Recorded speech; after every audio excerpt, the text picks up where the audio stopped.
Hi, it's Aj from Learn SEMA, and today we're back again to focus on a key topic in E3, and that is e-business.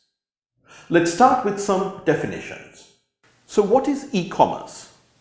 E-commerce has been described as all electronically mediated information exchanges between an organization and its external stakeholders.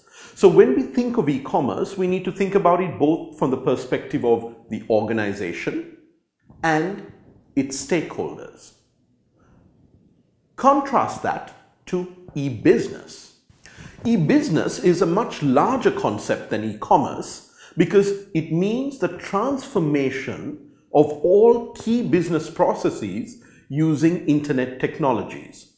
So if you really think about it, e-commerce is essentially a subset of e-business. E-business has transformed the entire organization into an electronic organization versus e-commerce, which is fundamentally the buying and selling of goods and services online. Now, why should we really care and get excited about e-business? Three key reasons why we should pay attention. The first is that e-commerce and e-business has enabled the emergence of completely new businesses that didn't exist a few years ago.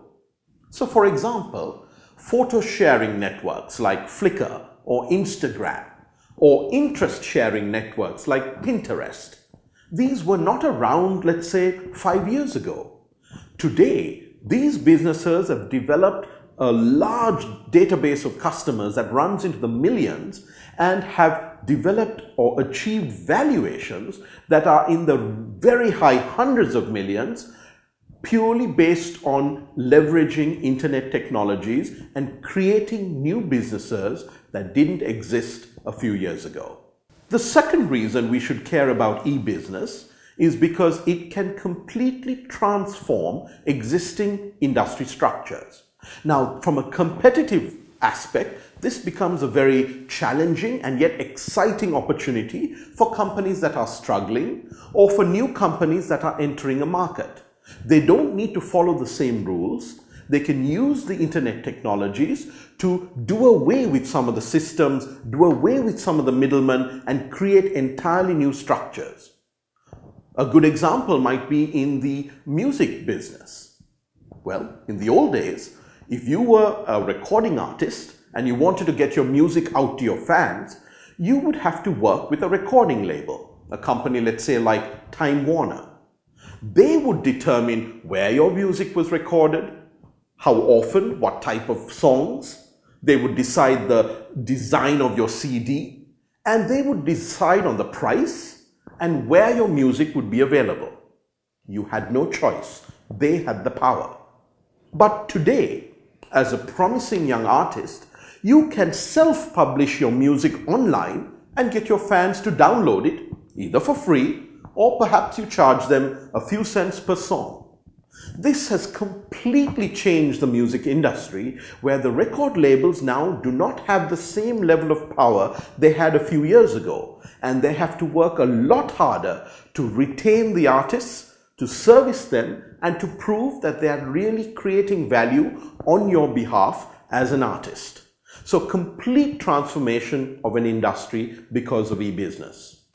The third reason that we need to care about e-business is that it gives companies a competitive advantage.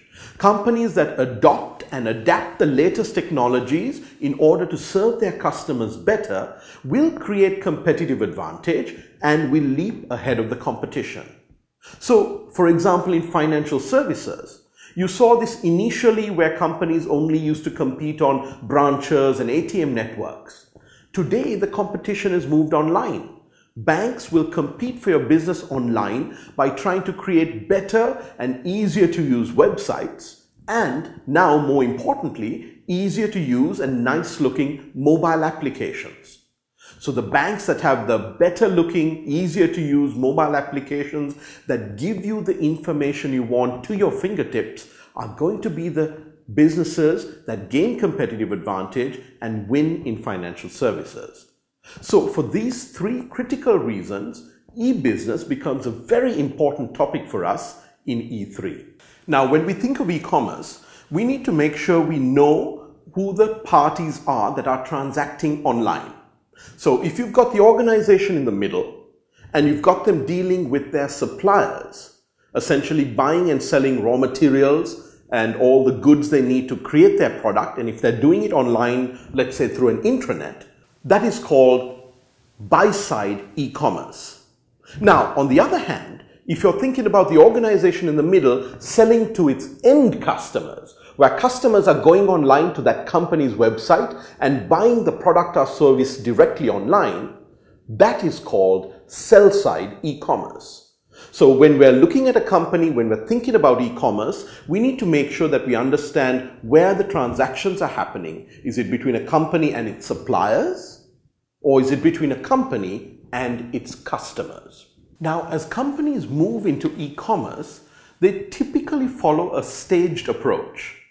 Stage one is a simple web presence. Here, a company might put up a website, put up some information about the company, where to find them, where to contact them, maybe a description of the products or services that the company offers, essentially an electronic catalog. There's no transactions happening, purely informational. From there, companies will move to stage two, which is where you have e-commerce. Essentially, companies have included a payment gateway where customers can now come in and conduct buying and selling online with the company. So they've taken it to the next stage where they're able to buy and sell online. The third stage is what's called integrated e-commerce. Here, the company is buying and selling online and enabling their customers to reach them online. But more than that, the company is starting to use information, starting to use data about its customers, starting to use information about their purchasing habits, how much they spend online, how much time they are online, using all that information, data mining, and coming up with customized offers, campaigns, integrated marketing and outreach, all of it online to get the right message to the right customer as they log on. This is now considered integrated e-commerce. Beyond stage 3, you get to stage 4, which is e-business. Here we have now taken the organization and completely turned it around and focused it on becoming a fully e-enabled organization. So you've taken a company that may have been offline before, and you have taken all the internet technologies and transformed the organization to a full e-business. E-business is what now drives the company's strategy and competitive advantage. So there's this gradual progression that you see from a basic web presence all the way to a full e-business. So when you get online, what types of e-businesses do you see? Depending on who's buying and who's selling, you will typically see 4 types of e-businesses. If it's a business selling to a business, then you will see a sites or typical organizations that we refer to as business to business or B2B organizations.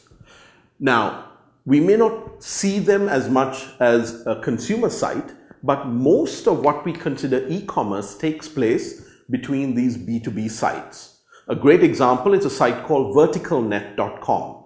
Here you will see if you wanted to buy chemicals, or if you were in the apparel business and you wanted to buy raw materials.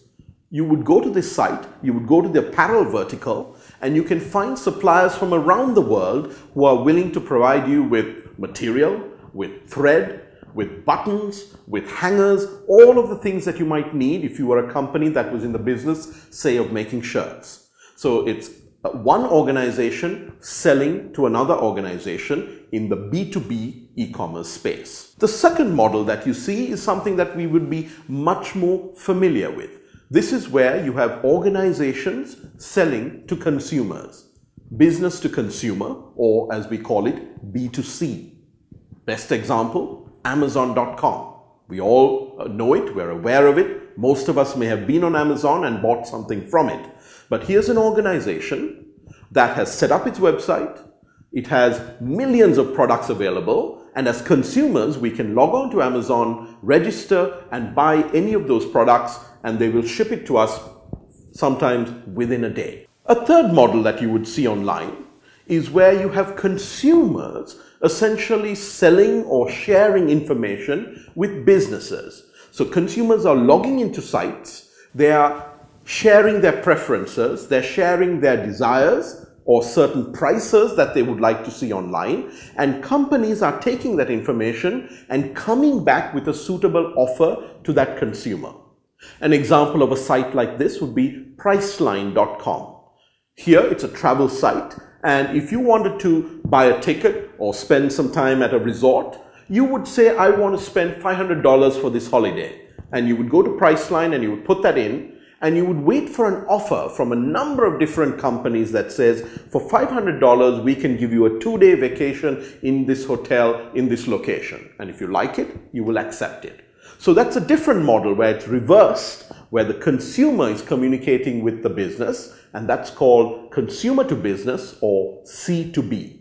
Our final model that we typically see online is where consumers are dealing with other consumers. Essentially, the website bringing two different types of consumers together where they buy and sell and exchange information.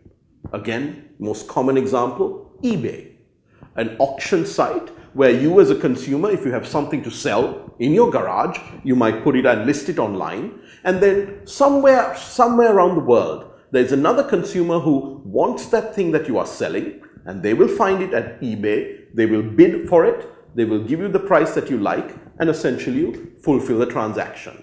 So these sites are essentially consumer to consumer or C2C.